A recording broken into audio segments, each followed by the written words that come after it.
Good morning সবাইকে। আজকে আমি দিদির বাড়ি চলে এসেছি। দিদির বাড়িতে আজকে আমাদের একটা ছোট্টখাট্ট পিকনিক আছে। অ্যাকচুয়ালি বাচ্চা পার্টি, বাচ্চা পিকনিক, বাট তার মধ্যে আমরা বড়রাও সামিল হয়ে গেছি। তো কি কি রান্না হয়েছে আমি একটু দেখাচ্ছি। এখানে হয়ে গেছে রাইস, ফ্রাইড রাইস। উফ, কালারটা জাস্ট চরম লাগছে। আর হয়েছে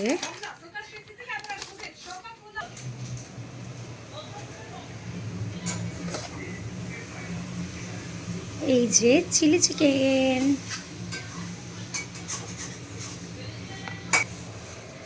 বাচ্চা পার্টির ফ্রাইড রাইস চিলি চিকেনের মধ্যে আমরা ভাগিদারি হয়ে গেছি। আর এখানে চলছে আরেকটা চিকেন কষা, স্পেশাল চিকেন কষা। এটার পিসেসগুলোও অন্যরকম, যেটাকে একদম গ্রামের ভাষায় বলে খালপোষ মাংস। উফ, চরম চরম খাওয়াটা আজকে দারুণ হবে। আর এটা হচ্ছে আমার দিদির বাড়ির ছাদ বাগান।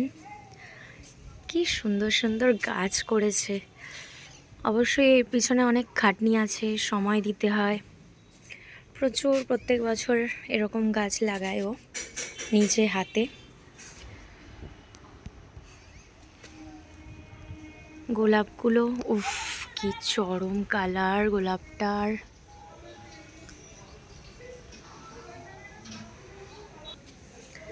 গোলাপটার জাস্ট অসাধারণ কালার। এই যে আহা, যদি দেখতে পাই না আমি এভাবে ধরেছি। আর এই হচ্ছে মাছি গোলাপ। উফ, এটারও দুর্ধর্ষ কালার, রানী কালার, একদম দারুণ দারুণ। এসব আমার দ্বারা হবে না।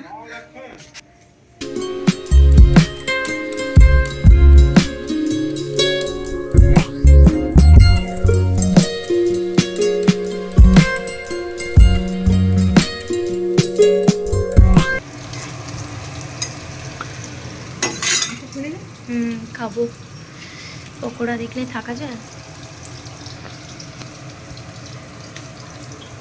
বাচ্চাদের চিলি চিকেন আর ফ্রাইড রাইসের পরে বড়দের চিলি চিকেনের চলছে পর্ব।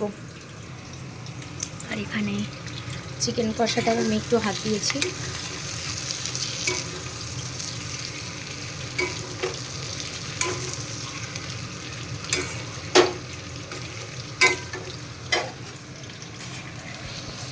বাচ্চাদের পিকনিকের সমস্ত কিছু চলে গেছে, বাচ্চারা এখন খেতে বসে গেছে। আমাদের এখন চিলি চিকেনের পড়ছে, আরও কিছু চিলি চিকেন হচ্ছে। এখানে উফ, কত পকোড়া। এগুলো ঝোলে দেওয়ার মানে ইয়েতে গ্রেভিতে দেওয়ার আগেই খেয়ে নিতে ইচ্ছে করছে। এই যে এক কড়াই চিলি চিকেন অলরেডি মানে রেডি ছিল এখানে। এখান থেকে বাচ্চাদের জন্য কিছুটা চলে গেছে, আর এই চিলি চিকেনগুলো আবার আমাদের জন্য প্রিপেয়ার হচ্ছে।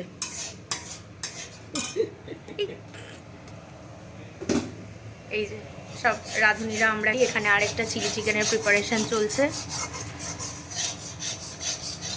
জানি না এটাকে একটু অন্যভাবে করতে গিয়েও কি করেছে। আমি খেতে বসে বলবো, রিভিউ দেবো।